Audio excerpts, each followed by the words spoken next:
एकछिन गरिहाल्नु सर बेडरुमै जाने सर बेडरुमै निस्कन लाग्नु सर घरमा एकछिन बेडमा हुनुहुन्छ बाथरुममा एकछिन हुन्छ बोलाइदिनु त भइहाल्यो त हामी अघिदेखि त्यही चाहिँ रिक्वेस्ट गरिरहेको छौँ त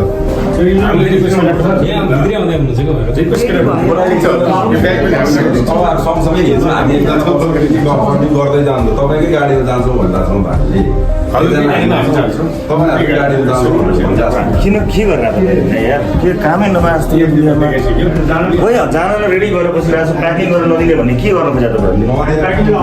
के हो कागज मलाई हेराउनु परेन तपाईँले दादागिरी देखाउनु भएको नियम कानुन छैन मलाई न्यायको अधिकार मलाई छैन निर्लेट मेरो कानुन व्यवसाय भेट्न मिल्दैन कि करार झापाएर लानुहुन्छ मलाई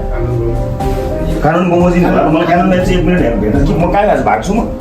7:30 म भाग्छु म कि भाग्छु म लामिछानेले उनीहरूलाई अदालतबाट आएको कानुनी कागजपत्र दिनुस् भन्दै गर्दा प्रहरीले झण्डै 1 घण्टा उनलाई टारिरहे। साथै प्रहरीका यी अधिकारीले झोला प्याक समेत अरूले गरिदिन्छन् भन्दै दबाब दिइरहेका थिए।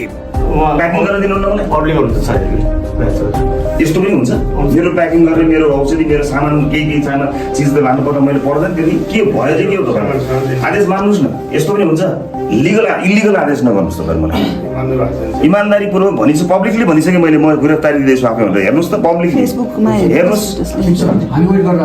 हद नगर्नुहोस् यार अन्यायको हद एउटा मान्छेलाई अन्यायको हद नगर्नुहोस् मार्नुहुन्छ भने मार्नुहोस् सजिलो कि त्यस्तो आदेश छ एटिट्युड के हो सर त्यस्तो एउटा कुरा सुन्नु रेस्पेक्टफुल्ली पनि तपाईँले सबै गर्न सक्नु त्यो एटिट्युड तपाईँले अनुहार त्यो पार्नै पर्दैन सर तपाईँले 2टा फुली बढाउनु होला म प्रधानमन्त्री हुन छोडेर हिँड्ने मान्छे हो फुलीको चिन्ता नगर्नुहोस् देशको चिन्ता गर्नुहोस् 5 मिनटदेखि 7 मिनट 10 मिनट छोडिदिनुहोस् है सर हद गर्नु प्रहरीका यी निरीक्षक रवि लामिछानेको विस्तारामै पुगेका थिए। लामिछाने आफैले म जान तयार भएर बसेको छु तर मलाई कागजपत्र दिनुस् भन्दै बारम्बार आग्रह गरे तर प्रहरीले मोबाइलमा छ तल गेटमा छ भन्दै टारिरहे तर उनीहरूले देखाउन सकेनन्। देखाउनुहुन्छ त अनि भनेको तपाईँले यति मिनट भित्र पक्राउ गर्नु भनेको छ अदालतले के छ भन्नु त यति बजेर यति सेकेन्ड लैजानु भने म तपाईँसँग जाँदैछु म गिरफ्तारी दिँदैछु मेरो अलिकति केही पाएँ तपाईँ यहाँ हेर्न आउनुहुन्छ भने आउनुहोस् मेरो यहाँ केही छ कि आउनुहोस् न मसँग प्याकिङमा आउनुहोस् मेरो कुरा छ म पोलिटिकल पार्टीको लिडर हो मेरो 2जना मान्छे कुरा गर्नुपर्छ पार्टीको साथीहरूलाई केही गर्नु पर्ला केही डकुमेन्ट साइन गर्नु पर्ला सिम्पल कुरा हो नि यो त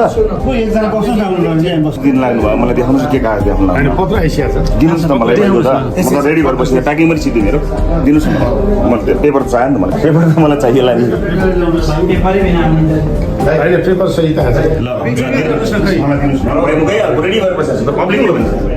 लामिछानेका पार्टीका पदाधिकारी तथा